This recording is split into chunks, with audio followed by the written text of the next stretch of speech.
নমস্কার বন্ধুরা, আমি আলপনা সিম্পলের টেস্টিতে আপনাদের সবাইকে স্বাগত। আজকে শেয়ার করব কাঁকড়ার ঝালের রেসিপি। এখানে আমি কিছু কাঁকড়া নিয়ে নিয়েছি, 5 পিস কাঁকড়া নিয়েছি। আমার চ্যানেলে কাঁকড়া কাটা পরিষ্কার করার ভিডিও আগের থেকে আপলোড করা আছে, তো সেজন্য আজকের কাঁকড়া কাটার রেসিপি আর দেখাবো না। তো দেখুন, মিডিয়াম সাইজ কাঁকড়া নিয়েছি। আর এই কাঁকড়াগুলো চেনাচ্ছি আপনাদের, এটা মেয়ে কাঁকড়া, এটা ছেলে কাঁকড়া। আর ছেলে কাঁকড়াতে অনেক বেশি শ্বাস হয়, আর মেয়ে কাঁকড়াতে অনেক বেশি ঘিলু হয়। তো কাঁকড়াগুলো ছাড়িয়ে নিয়ে পরিষ্কার করে নিয়েছি। দেখুন, এরকমই দেখতে হয়েছে। কাঁকড়াগুলোর ঘিলু এইগুলো এইগুলো হচ্ছে পা হাতগুলো, এগুলো মেয়ে কাঁকড়া। আর এই ধারে যে আছে এগুলো ছেলে কাঁকড়া। তো কাঁকড়াগুলো খুব ভালো করে পরিষ্কার করে ধুয়ে নিয়ে তারপরে কিন্তু কাঁকড়াগুলো কেটে নিতে হবে, কাটার পরে আর ধোয়া যাবে না। তো দেখুন বন্ধুরা, এই কাঁকড়াগুলো আমি এখন পরিষ্কার করে নিয়েছি। এখন লবণ হলুদ দিয়ে ম্যারিনেট করব। তো স্বাদ মতো এখানে লবণ দিয়ে দিলাম। লবণটা এইভাবে ছিটিয়ে ছিটিয়ে সব দিকটা দিতে হবে। আর এখানে হলুদ গুঁড়ো দিয়ে দেবো 1/2 চা চামচ। সব দিকটা এইভাবে ছিটিয়ে ছিটিয়ে দেব, যাতে করে সব কাঁকড়ার মধ্যে যায়। কেন কি, এই কাঁকড়াগুলো কিন্তু মাছের মতো ম্যারিনেট করা যাবে না, তাহলে ঘিলুগুলো সব বেরিয়ে আসবে। তো সেজন্য একটু সাবধানে আলতো হাতে ম্যারিনেট করতে হবে। কাঁকড়ার হাত পাগুলো কিন্তু এইভাবে মাছের মতো ম্যারিনেট করা যাবে, কিন্তু কাঁকড়ার এই পার্টগুলো কিন্তু বেশি নাড়াচাড়া করা যাবে না। তো আলতো হাতে এইভাবে আমি হলুদ লবণ লাগিয়ে দেব। বন্ধুরা, অনেক দিন পর কাঁকড়া রেসিপি আপনাদের সঙ্গে শেয়ার করছি। আগেও আমি করেছি অনেক রকম কাঁকড়া রেসিপি।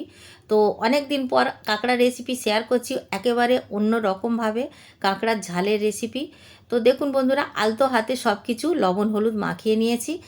এখন গ্যাস জ্বালিয়ে কড়াই বসিয়ে দিয়েছি। কড়াইটাকে খুব ভালো করে গরম করে নেব। তারপরে সর্ষের তেল দেব। সর্ষের তেল আমি এখানে 3 টেবিল চামচ দিয়েছি। তো আপনারা আপনাদের পরিমাণ মতো নেবেন, যেমনটা পছন্দ করবেন। অনেকে তেল বেশি পছন্দ করেন, অনেকে কম তেল পছন্দ করেন। কাঁকড়া কিন্তু কম তেলেও রান্না করা যায়। তেল গরম হয়ে যাওয়ার পরে 2 শুকনো লঙ্কা, 2 তেজপাতা দিয়েছি। আর এখন আমি পেঁয়াজ দিয়ে দিয়েছি। বড় সাইজের একটি পেঁয়াজ কুচিয়ে রেখেছিলাম, দিয়ে দিয়েছি। পেঁয়াজটা আপনারা বেটেও কিন্তু এই রেসিপিতে দিতে পারেন, তবে আমার মনে হয় পেঁয়াজ কুচিয়ে দিলে বেশি ভালো লাগে। পেঁয়াজটা নাড়াচাড়া করতে করতে হালকা ব্রাউন কালার আসা পর্যন্ত অপেক্ষা করব। এখন সুন্দর কালার এসে গেছে, দিয়ে দেব আদা রসুন বাটা। এখানে 2 চা চামচ আদা রসুন বাটা ব্যবহার করছি। আদা রসুন বাটাটা দেবার পরে খুব ভালো করে নাড়াচাড়া করে ভেজে নেব, যতক্ষণ না কাঁচা গন্ধটা যায়। আদা রসুনের কাঁচা গন্ধটা চলে যাওয়ার পরে পরের উপকরণগুলো দিতে থাকবো। দেখুন, এখন সুন্দরভাবে ভেজে নিয়েছি আদা রসুন পেঁয়াজের সাথে। এখন দিয়ে দিলাম টমেটো। মিডিয়াম সাইজ একটি টমেটো কুচিয়ে রেখেছিলাম, দিয়ে দিলাম। টমেটোটা কিন্তু আপনারা পেস্ট করেও দিতে পারেন। ভালো করে নাড়াচাড়া করে নেব। এখন দিয়ে দেব মশলা। স্বাদ অনুসারে লবণ দিয়ে দেব প্রথমে। দিয়ে দেব এখানে লঙ্কার গুঁড়ো। ঝাল লঙ্কার গুঁড়ো 1/2 চা চামচ দিলাম। কাশ্মীরি লঙ্কার গুঁড়ো 1/2 চা চামচ দিলাম। কাশ্মীরি লঙ্কার গুঁড়ো অপশনাল, আপনারা দিতে পারেন নাও দিতে পারেন। ধনের গুঁড়ো দিয়েছি 1/2 চা চামচ। জিরার গুঁড়ো দিয়ে দিলাম 1/2 চা চামচ। হলুদ গুঁড়ো দিয়ে দেব 1/2 চা চামচ। মশলাগুলি দেবার সময় গ্যাসের ফ্লেম অবশ্য করে লো করে দিতে হবে, তাহলে কি হবে, মশলাটা পুড়বে না। এখন একটু নাড়াচাড়া করে নেব। এখানে কিন্তু জল দেব না। সাধারণত আমরা মশলাটা যখন কষি তখন একটু জল দিয়ে কষি, মশলাটা যাতে পুড়ে না যায়। একটু নাড়াচাড়া করেই কিন্তু আমরা দিয়ে দেব কাঁকড়াগুলি। কাঁকড়াগুলো আলাদা করে কিন্তু ভেজে নেব না, এইভাবে দিয়ে দেব। কাঁকড়ার মধ্যে দিয়ে যে জলগুলো বেরোবে, সেই জলটা দিয়েই কিন্তু খুব সুন্দরভাবে মশলা কষা হয়ে যাবে, মশলা কিন্তু পুড়বে না। তো দেখুন বন্ধুরা, এখন কিন্তু কাঁকড়াগুলো আমি মশলার মধ্যে দিয়ে দিলাম। এই পদ্ধতিতে একবার রান্না করে দেখবেন, দুর্দান্ত স্বাদ হয়। এখন আমরা দিয়ে দেব 1/4 কাপ টক দই। বাড়িতে পাতার যে টক দই, সেই টক দইটা আমি এখানে ভালো করে ফেটিয়ে দিয়ে দিলাম। দইয়ের পাত্রে অল্প একটু জল নিয়ে দিয়ে দেব। দইয়ের পাত্রে কিন্তু 1/4 কাপ মতো জল ধরবে। তো এখানে দিয়ে দিলাম 1/4 কাপ জল। এখন জলটা দিয়ে আলতো হাতে নাড়াচাড়া করতে হবে। দেখুন, এইভাবে নাড়াচাড়া করতে হবে, তা নইলে কী হবে, ঘিলুগুলো সব নষ্ট হয়ে যাবে, ভেঙে যাবে। ঘিলুগুলো এইভাবে যদি আমরা সাবধানে নাড়াচাড়া করি, আস্ত থাকবে, কাঁকড়ার মধ্যে কিন্তু থেকে যাবে। এইভাবে আলতো হাতে নাড়াচাড়া করে ঢাকা দিয়ে দেব, যাতে করে তলাতে ধরে না যায়, সেজন্য আলতো হাতে নাড়াচাড়া করে দিলাম।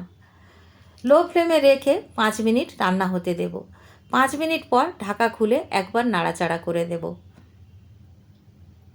একইভাবে আমি বলছি বন্ধুরা, আলতো হাতে নাড়াচাড়া করতে হবে। কিছুক্ষণের মধ্যে ঘিলুগুলো জমে যাবে, তারপরে আমরা ভালো করে নাড়াচাড়া করতে থাকবো। আরও একবার এইভাবে নাড়াচাড়া করে এখন আমরা আবারও ঢাকা দিয়ে দেব। এইভাবে ঢাকা দিয়ে দিয়ে কিন্তু আমাদের কাঁকড়াগুলো কষে নিতে হবে।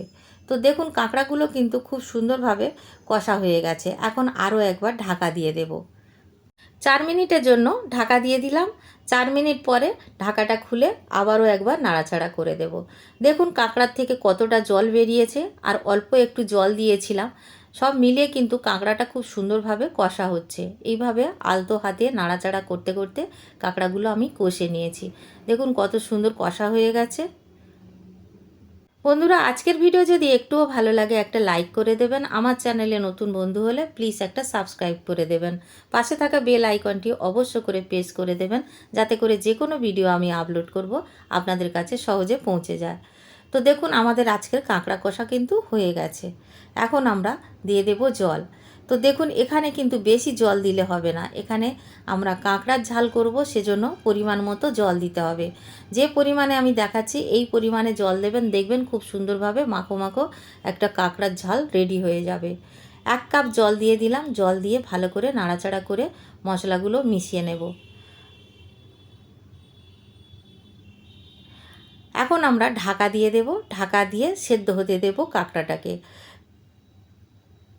এখানে কিন্তু বেশিক্ষণ সময় লাগবে না। কাঁকড়া কিন্তু 5 থেকে 7 মিনিট রাখলেই হবে। আমি 7 মিনিট পরে ঢাকা খুলে আপনাদের দেখাচ্ছি। গ্যাসের ফ্লেম কিন্তু অবশ্য লো টু মিডিয়ামের মধ্যে রাখবেন, তাহলেই দেখবেন কাঁকড়াগুলো সুন্দর সেদ্ধ হবে আর ঝোলটা শুকিয়ে যাবে না। যারা কাঁকড়া খেতে পছন্দ করেন তাদের কিন্তু খুবই ভালো লাগবে এই কাঁকড়ার ঝাল। আর দেখুন কতটা লোভনীয় হয়েছে। এই কাঁকড়ার ঝাল দিয়েই কিন্তু ভাত খাওয়া হয়ে যাবে, আর কোনো কিছুর প্রয়োজন হবে না। এখন আমরা দিয়ে দেব গরম মশলার গুঁড়ো। এখানে 1/4 চামচ গরম মশলার গুঁড়ো ব্যবহার করলাম। আপনারা চাইলে একটু বেশিও দিতে পারেন, তবে খুব বেশি দেওয়ার প্রয়োজন হবে না। কাঁকড়ার নিজস্ব একটা স্বাদ থাকে, বেশি মশলা দিলে কিন্তু সেটা নষ্ট হয়ে যাবে। তো দেখুন বন্ধুরা, এখন কাঁকড়ার ঝালটা কাছ থেকে দেখাচ্ছি কতটা সুন্দর দেখতে হয়েছে। গ্রেভিগুলো এইরকমই দেখতে হবে। আপনাদের একবার ভালো করে দেখিয়ে দিই। দেখুন গ্রেভিগুলো এইরকমই দেখতে হবে। আর কাঁকড়াগুলো তো খুব সুন্দরভাবে সেদ্ধ হয়ে গেছে আর রান্নাও হয়ে গেছে। এই কাঁকড়ার ঝাল বড়রাও খেতে পারবেন, ছোটরাও খেতে পারবেন। আমার বাড়িতে কিন্তু বড় ছোট সবাই কিন্তু এই কাঁকড়া খেতে খুবই পছন্দ করেন। গ্যাসের ফ্লেমটা অফ করে এইভাবে রেখে দেব ঢাকা দিয়ে স্ট্যান্ডিং টাইমে 5 মিনিটের জন্য। 5 মিনিট পর আমি একটি পাত্রে নামিয়ে নেব। তো দেখুন বন্ধুরা, 5 মিনিট পর আপনাদের দেখাচ্ছি কেমন দেখতে হয়েছে। এইভাবে কাঁকড়ার ঝাল বানালে অসম্ভব সুস্বাদু হয়। তো দেখুন বন্ধুরা, এখন নামিয়ে নেব। নামিয়ে নিয়ে পরিবেশন করব। বাড়িতে বানাবেন, কেমন লাগলো কমেন্ট করে জানাবেন। আজকের রেসিপি যদি ভালো লাগে একটা লাইক করে দেবেন। আমার চ্যানেলে নতুন বন্ধু হলে সাবস্ক্রাইব করতে ভুলবেন না যেন। আজকের এই পর্যন্ত, দেখা হবে পরের ভিডিও নতুন কোনো রেসিপির সঙ্গে। সুস্থ থাকবেন। ধন্যবাদ। নমস্কার।